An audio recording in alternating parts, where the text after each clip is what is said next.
என்னோட பேரு ஹேமா. நான் ஒரு சாதாரணமான குடும்பத்தை சேர்ந்த பொண்ணு. நான் படிச்சது பிஏ இங்கிலீஷ். ஒரு காலத்துல நான் என்னோட காதலனை ரொம்பவே காதலிச்சேன். அந்த உணர்ச்சி பூர்வமான காதல் தான் அதை கல்யாணமா மாத்துச்சு. என்னோட கணவரோட பேரு அஜய். அவரை நான் முதல் டைமா பார்த்தது என்னோட கல்லூரி விழாவுல தான். கொஞ்ச நாள்லயே நாங்க பேசவும் ஆரம்பிச்சோம். அதுக்கப்புறமா நாங்க காதலிக்கவும் ஆரம்பிச்சோம். எங்களோட காதல வீட்ல ஒத்துக்க மாட்டேன்னு சொல்லிட்டாங்க. அஜய் நிறைய முயற்சி பண்ணாரு. கடைசியில எங்க காதல் கல்யாணத்துல போய் முடிஞ்சது. எங்களோட கல்யாணத்துக்கு அப்புறமா நான் என் கணவர் வீட்ல தான் சந்தோஷமா வாழ ஆரம்பிச்சேன். அந்த வீட்ல அவரோட அம்மா அப்பா என்னோட கணவர்னு சொல்லி எல்லாருமே ஒன்னா சேர்ந்து தான் வாழ்ந்தோம். என்னோட மாமியார் ரொம்பவே நல்லவங்க. எனக்கு அம்மா மாதிரி இருந்தாங்க. என்னால செய்ய முடியாத வேலையா இருந்துச்சுன்னா நான் பாத்துக்கிறேன்னு சொல்லி எப்பவுமே நகைச்சுவா நடந்துக்குவாங்க. என்னோட மாமனார் அதிகமா பேச மாட்டாரு. ஆனா நேர்மையானவர் மாதிரி தான் இருந்தாரு. அந்த வீடு முழுசா சத்தமாவும் சந்தோஷமாவும் இருந்துச்சு. கல்யாணமாகி 2 வருஷம் ஆச்சு. எல்லாமே நிம்மதியா ஓடுச்சு. திடீர்னு ஒரு நாள் என்னோட மாமியார் மயங்கி விழுந்துட்டாங்க. சத்தம் கேட்டதுக்கு அப்புறமா நான் ஓடி போனேன். ஹாஸ்பிட்டலுக்கு கொண்டு போகணும். ஆனா அவங்கள காப்பாத்த முடியல. அவங்களுக்கு ரொம்ப நாளாவே ஹார்ட் அட்டாக் இருந்திருக்கு. அதனாலதான் அவங்கள காப்பாத்த முடியல அப்படின்னு சொல்லி டாக்டர் சொல்லிட்டாங்க. அந்த ஒரு வாரம் எங்க வீட்ல ஒரே அழுகை, ஒரே மௌனம். அஜய் ரொம்பவே மன அழுத்தத்துல இருந்தாரு. இந்த சமயத்துல தான் அவருக்கு லண்டன்ல வேலை வாய்ப்பு கிடைச்சிச்சு.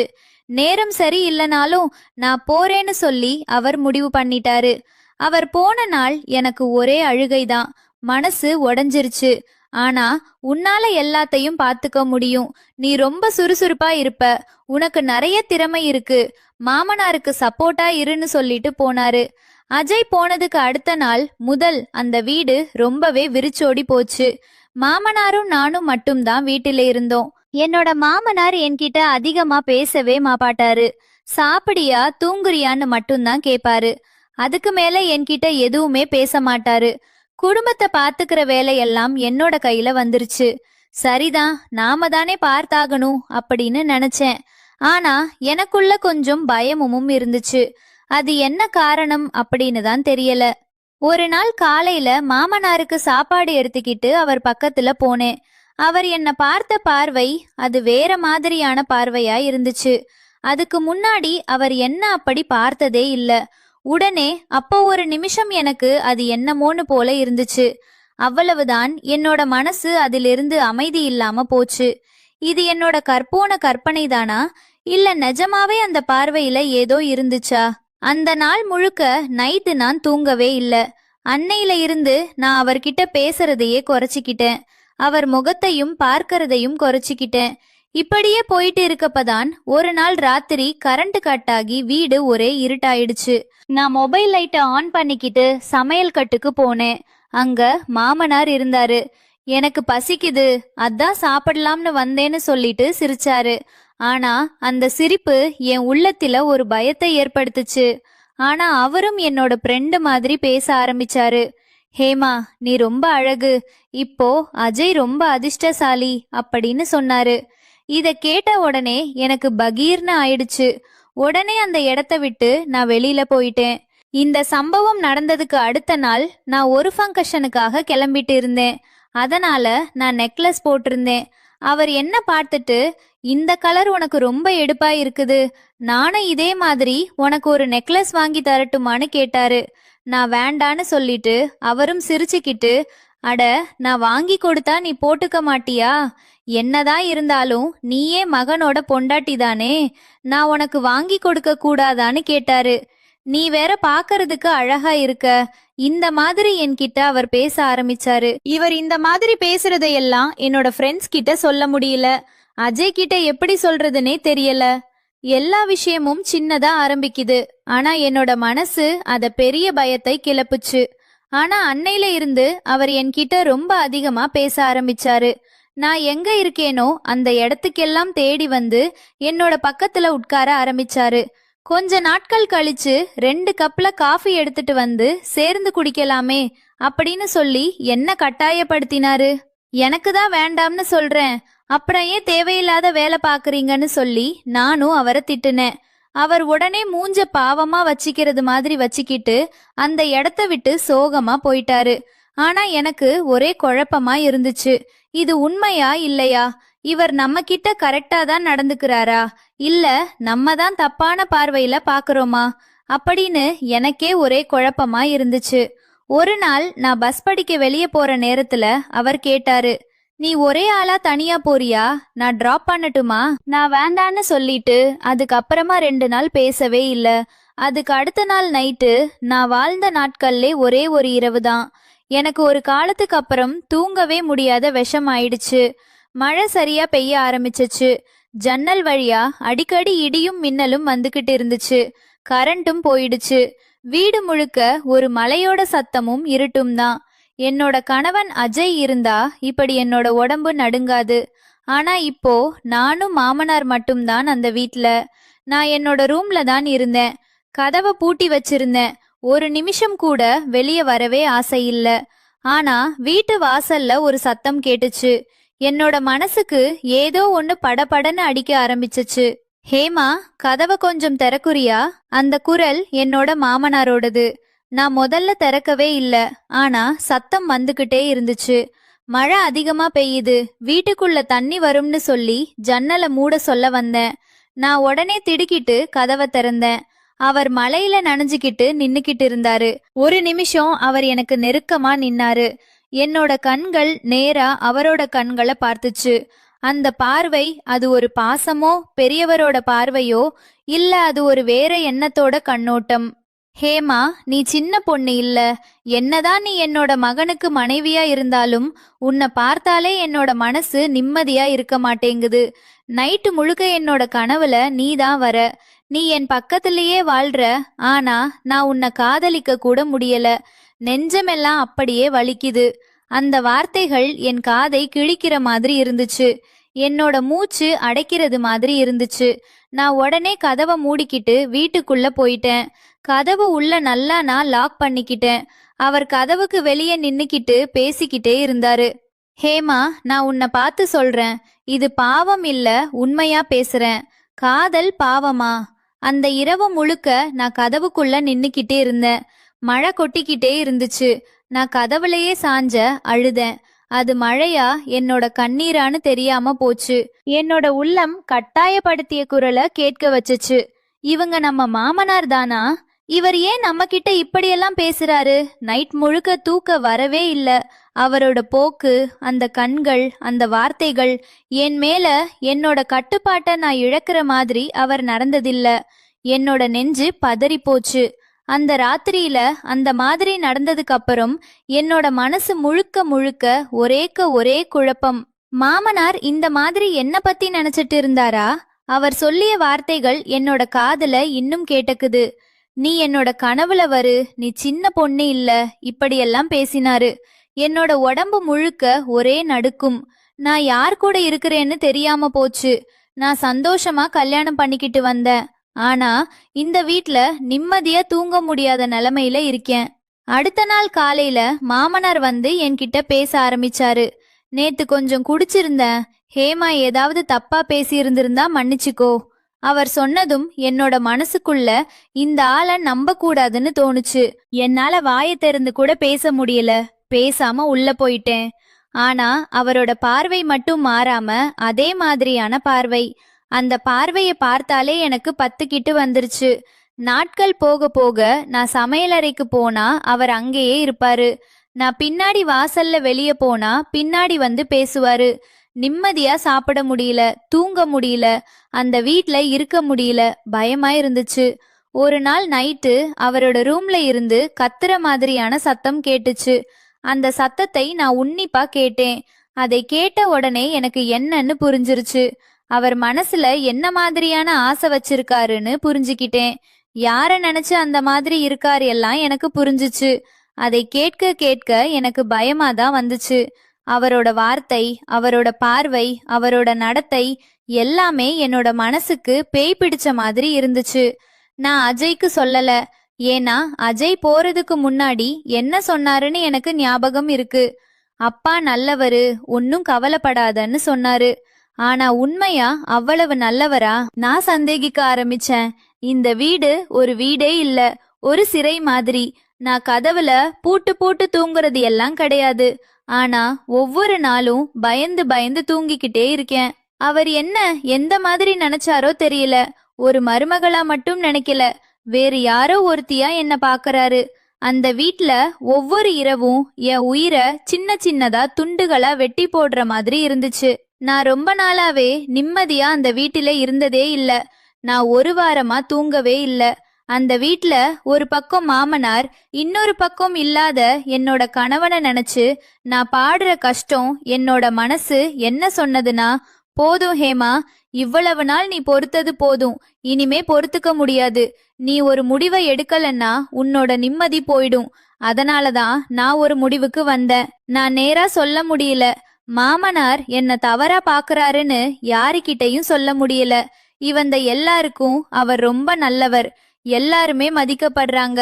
அதனால நான் ஒரு காரணம் சொன்னேன். மாமனார் கிட்ட அம்மாவுக்கு உடம்பு சரியில்லை, ஊருக்கு போகணும்னு சொன்னேன். அவர் உடனே என்னோட முகத்தை பார்த்தாரு, மெல்லமா சிரிச்சாரு. போமா, சீக்கிரமா திரும்பி வந்துரும்னு சொன்னாரு. ஆனா அந்த சிரிப்பு ஒரு சாதாரண சிரிப்பு இல்ல. ஒரு ஏமாற்றம், கொஞ்சம் கோபம், இன்னும் கொஞ்சம் ஆசை, அதெல்லாம் கலந்த மாதிரி இருந்துச்சு. நான் ரொம்ப நாளாவே இந்த வீட்ல பொறுமையா இருந்திருக்கேன். ஆனா இப்போ அது முடியல. தூக்கம் இல்ல சுத்தமா. சாப்பாடு தொண்டையில எச்சில் கூட இறங்க மாட்டேங்குது. முதல்ல எனக்கு நிம்மதி வேணும், நிம்மதியா மூச்சு விடணும். அதனாலதான் அந்த முடிவை எடுத்தேன். நான் ஊருக்கு போறதுக்கு பஸ் ஏறும்போது என்னோட மனசு நிம்மதியான கண்ணீரோட கிளம்புச்சு. இந்த பஸ் வேற ஊருக்கு போறதுக்கு இல்ல, இருட்டுல இருந்து வெளிச்சத்துக்கு நான் போயிட்டது போல இருந்துச்சு. ஊருக்கு போனதுக்கு உடனே நான் முதல்ல பண்ண விஷயம், அம்மாவை கட்டி பிடிச்சு அழுதேன். அதனால அவங்களுக்கும் என்ன ஆச்சுன்னு புரியாம இருந்தாங்க. ஏமா, நீ ஏன் இப்படி அழுற? நீ இப்படி அழுறதுக்கு நான் வாழ்க்கையில பார்த்ததே இல்ல. நீ என்ன சின்ன குழந்தையா? என்ன ஆச்சு உனக்குன்னு கேக்குறாங்க. நான் எதுவும் சொல்லல. நான் சொன்னேன்னா அவங்க மனசு உடைஞ்சு போயிரும். என்ன நடக்குது? எப்படி ஒரு மாமனார் இப்படியெல்லாம் நடந்துக்குவாரு?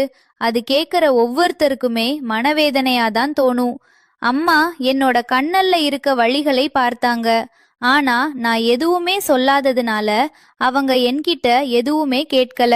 சும்மா என்னை தடவி, என்ன நடந்தாலும் சரி, நீ நிம்மதியா இருக்க, அஜய் வந்ததுக்கு அப்புறமா பேசலாம் அப்படின்னு சொல்லி சொன்னாங்க. அந்த வார்த்தை எனக்கு நிம்மதியா இருந்துச்சு.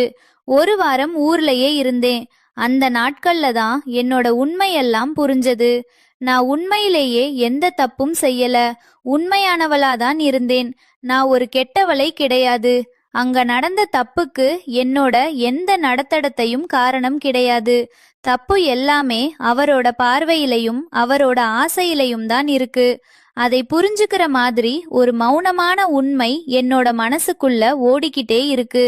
ஆனா வெளியில தான் சொல்ல முடியல. என்னோட மனசுக்குள்ள எப்பவுமே ஒரு வார்த்தை ஓடிக்கிட்டே இருக்கு. நான் என்னை இழக்க கூடாது. நான் என்னை யாருக்கிட்டையும் நிரூபிக்க வேண்டியதில்ல.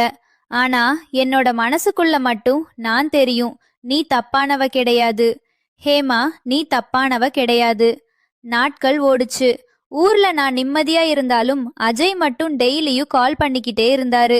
அவனுக்கு ஏதோ தோணுச்சு போல ஒரு நேரடியா வீடியோ கால்ல கேட்டான். நீ ஊர்ல இருக்கிறதுனால அப்பா ரொம்ப கஷ்டப்படுறாரு ஹேமா, ஒரு மாதிரியா பேசுறாரு, ஏதோ கவலையா இருப்பாரு போல. அந்த வார்த்தை என்னோட காதுக்கு பயங்கரமா கேட்டுச்சு. எனக்கே கோவமா வந்துச்சு. அவர் கவலையா இருக்காரா? அப்ப நான் தான் அந்த வீட்ல பயந்துகிட்டு இருந்தேன். நான் தான் தினமும் தப்பி பிழைச்சு ஓடிக்கிட்டு இருந்தேன். நான் தான் சாப்பாடு தூக்க இல்லாம அந்த வீட்ல இருந்தேன். ஆனா அஜய்க்கு அந்த விஷயத்த பத்தி ஒரு வார்த்தை கூட பேசல.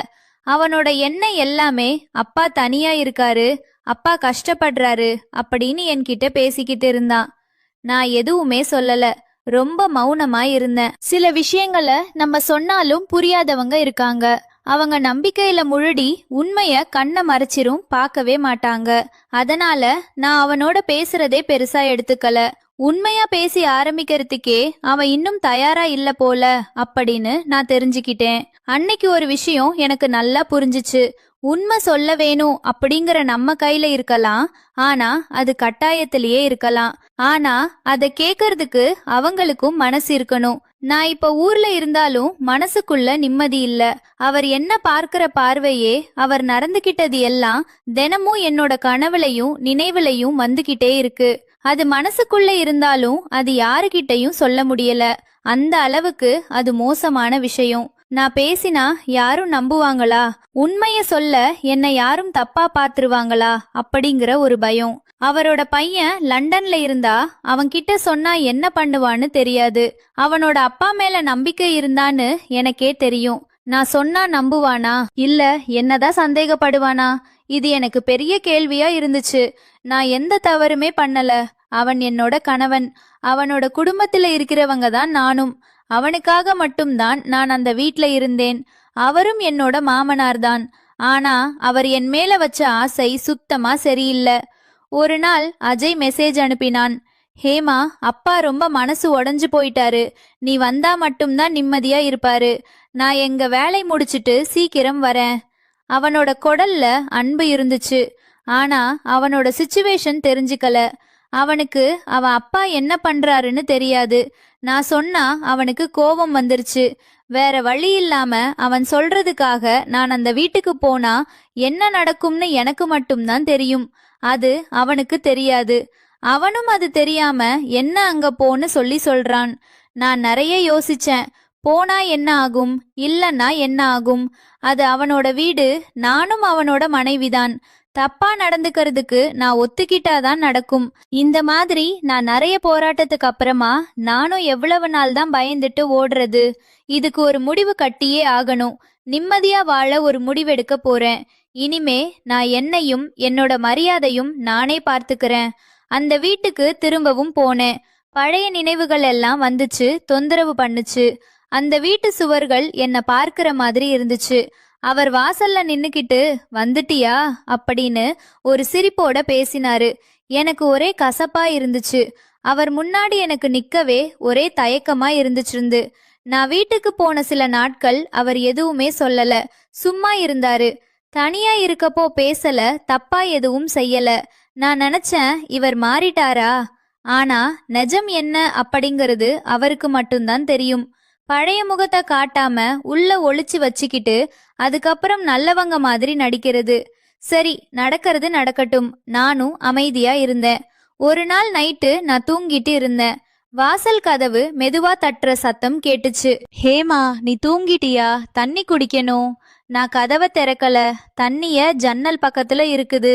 என் தூக்கத்தை டிஸ்டர்ப் பண்ணாதீங்க அப்படின்னு சொன்னேன்.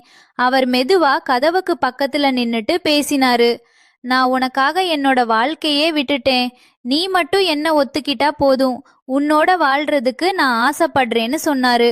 அந்த வார்த்தையை கேட்டதும் என்னோட உடம்பே நடுங்கிச்சு. என்ன திரும்பவோமா? அவர் திரும்பவும் ஆரம்பிச்சிட்டாரு. அவரோட மனசுல என்ன ஆசை இருக்குன்னு அந்த வார்த்தையிலேயே முழுக்க முழுக்க தெரிஞ்சு போச்சு. நான் கடுப்பாகி கதவுக்கு பின்னாடி இருந்து கத்துனேன்.